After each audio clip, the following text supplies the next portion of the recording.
It would be an understatement to say that he was concerned because he hadn't seen her since leave that door with damp hair in a week. He was especially worried she would become sick or something. In addition, he was worried about his family and wished he could have freed them from her, but he was unable to do so. He had no choice but to run, and he would run in order to save his family. When Yen returned home on the third day of the second week, she released him from his handcuffs even though she had left Martha in charge of caring for him. She laughed as she moved closer to him and bit the side of his lips as he gave her a blank stare. "Hey, baby, how was your day?" He was annoyed by her since she stated this while sporting a sneer. "When do you intend to release me?" Instead, he asked, which caused her to sigh angrily. He winced in pain as she moved closer to him and grabbed a handful of his hair, yanking him up. "Never." She spoke while tightening her hold on his hair. "Please Yen, I beg you, stop this so we can start over." "I'm sorry, honestly I am." He merely pleaded to get her to laugh. "You're genuinely sorry." She laughed once more. "Start over? Together with you? When are you gonna stop saying this? Aren't you tired of all this?" She giggled while indicating him before returning to a serious look. "I ain't getting back with you. Get that crap straight to your head." He was staring at her expressionlessly as she spoke. "I'm exhausted out, Yen, I'm sick of you and your sick behavior." He responded, "You are a psychopath," but then screamed as she smacked him in the face. "And who is irresponsible of this? You would have had all my love if you hadn't strayed, but now bear this, it's for cheating on me. I'll make sure to put you through hell, you'll want to die but won't be able to." He hissed once more as she spoke, pulling him back. "I'm sorry. I said it like 100 times." He said, but Yen merely clicked her tongue and gave him a displeased look. "And you genuinely believe that your apology will put things right? Do you believe your apology will help me? Do you believe your apology will make up for the affection I lost to you?" As he gently shook his head, she stared into his regretful and guilty eyes. He looked down at his wrists, which were now bruised due to the cuff, his cheek was swelled, and his tears were falling continuously. She continued with a sneer and tears in her eyes. "You broke me, sweetie, and broken things harm people. I genuinely am sorry," he continued repeating till he had a thought. His hands were free and no one was nearby. So he did as he pleased for a considerable amount of time. "I'm sorry, my love. I know you'll hate me after this, but I need to rescue my family, too," he muttered. I hate all this overthinking, The more I swim, the more I'm sinking. Take me to a world of silver, no more heartbreaks, tears, painkillers. Take me somewhere unfamiliar, bring me back to where we started.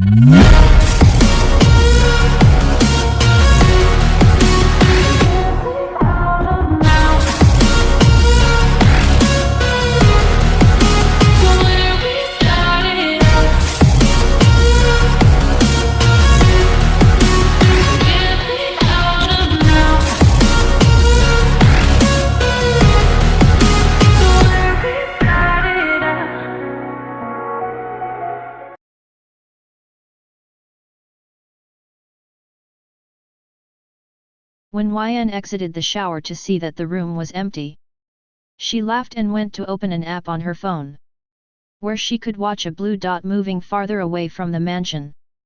"I never imagined you'll attempt to get away this early."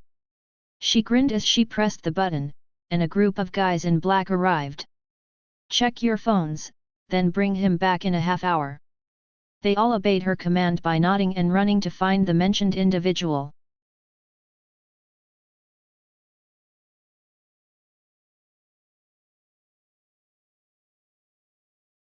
Taehyung was running, not knowing where he was going, but he was moving forward without looking back.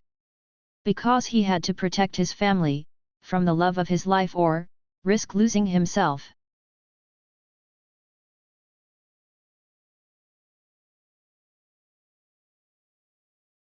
Yen laughed, and her guards who were moving too slowly she muttered. Idiots! As she left her office. When a car stopped in front of Taehyung, forcing him to halt, he considered asking for a ride, but when the windows rolled down, he backed away, and Yen grinned at him. Hello babe. He shivered at what she said. You obviously enjoy running, Alright, if you won't be returning home in 15 minutes. She claimed while displaying a video on her phone of his parents kneeling down and wearing pistols to their foreheads. He shook his head, but she ignored him and left. The house was at least 30 minutes away, and he had no idea how to get there, but suddenly, her guards appeared and began pointing the way. He ran again while they guided him. And when he was once more in front of the enormous mansion, a guard grabbed him by the collar and threw him inside. He walked into the house feeling defeated, thinking, I'm back in this hell again, and I've got to accept that. He took off his shoes and scowled at the darkness. He tried to walk to the switchboard but hissed when something pierced his feet, so he continued walking while trying to find a way to avoid the things piercing him. His eyes began to water from the anguish as he moved, and just as he took a stride forward, he fell to his knees. The agony caused him to hiss and sniffle a little, but he stopped when he heard a laugh he knew all too well, and he realized what was happening. The lights turned on, and there she was sitting on the couch like a queen, grinning at him. She was not the person he fell for, instead, she was someone else. She crept up behind him as he looked up at her, unable to move from the pain, and she chuckled once more while grabbing his hair. It was brave of you to think you could escape from me. When he looked, he saw that the living room was covered with shattered glass that had pierced the skin of his feet. I'm your life now, whether you like it or not, you have to live here. Grinning, she murmured, accept it. She said this while grabbing hold of his hair and forcing him to stand on his feet. He tried to fight, but he was too weak, she had turned him into a helpless who couldn't defend himself.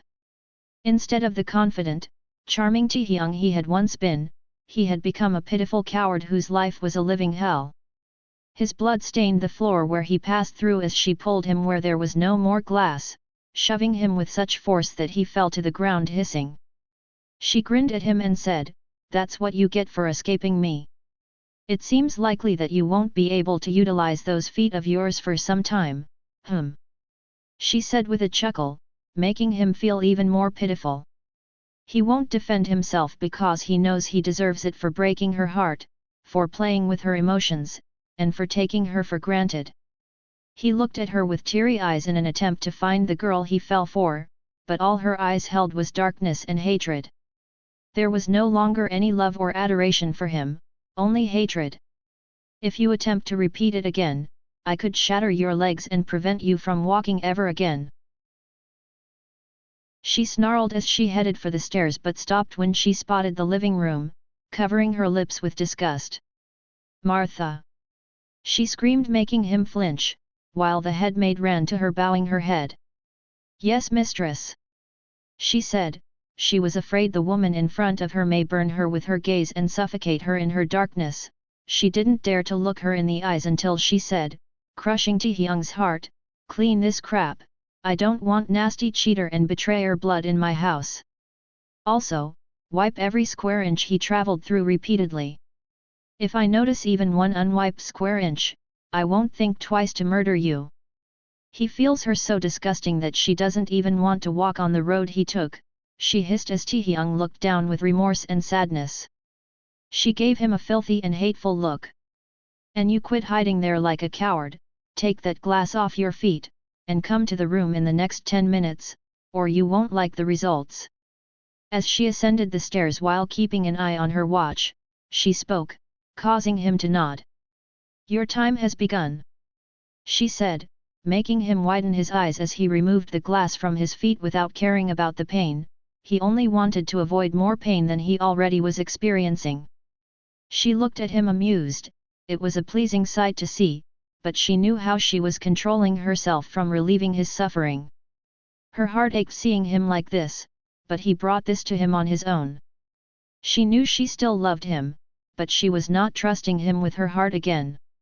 And only she is aware of the searing pain that his every hiss causes through her heart, how she sobs herself to sleep, and how she is preventing herself from hugging him. His physical suffering is nothing compared to the pain he caused her to experience, it was nothing compared to what she had gone through, and now he has to pay for betraying her. She never let those who betrayed her go, and he was one of them. He humiliated her in front of his friends, made her feel like a whore, spat those foul words at her, cheated on her, and looked happy seeing her broken. He continued removing the glass while hissing from time to time, and when he was finished, he sprinted to her room. Ignoring the anguish he was experiencing, he knocked on the door as she had directed and heard her say "Come in." As he entered the room, he found her sitting on the couch. He turned away from her as she approached him, her eyes welling with tears, but she quickly covered them and forced him to sit on the bed, shocking him. She had never allowed him to sit on the bed because she thought he was disgusting and lacked the standards to do so. "Is the pain too intense?" she questioned as he nodded, seeing her gentle gaze for the first time in who knows how many months. His thoughts led him to the incident that was the reason why everything all happening to him. He understands, much too well, why all of this is occurring. "I said I didn't want to eat." She jerked up as a result of his shouting while gazing lovingly at him as though he were the center of the universe. "The flight is lengthy, please." "What then? You feel like I'm a kid?" She stopped him by gripping his hand as he said, throwing all the dishes on the table on the floor, getting ready to move to one of his business excursions. "Tae." When Taehyung abruptly shoved her, she was unable to finish her statement and fell on the shattered glass. "Quit annoying me, now." After lying to her about his work trip, he left her and went to one of his mistresses without turning around to check how the glass had penetrated every inch of her skin and how the hot dish had scorched her skin. He sighed, remembering that time, as Yen abruptly rose up and caused him to frown. She stated as she was leaving, "The maid will clean your wounds." "Why the fuck did you leave those glasses there? Are you sure you can't do a simple task?" she yelled at the trembling maids who were only looking down. "If you all make another mistake, I'll fire you all," through clenched teeth, she said, "Now go and cure his wounds." Claiming that she left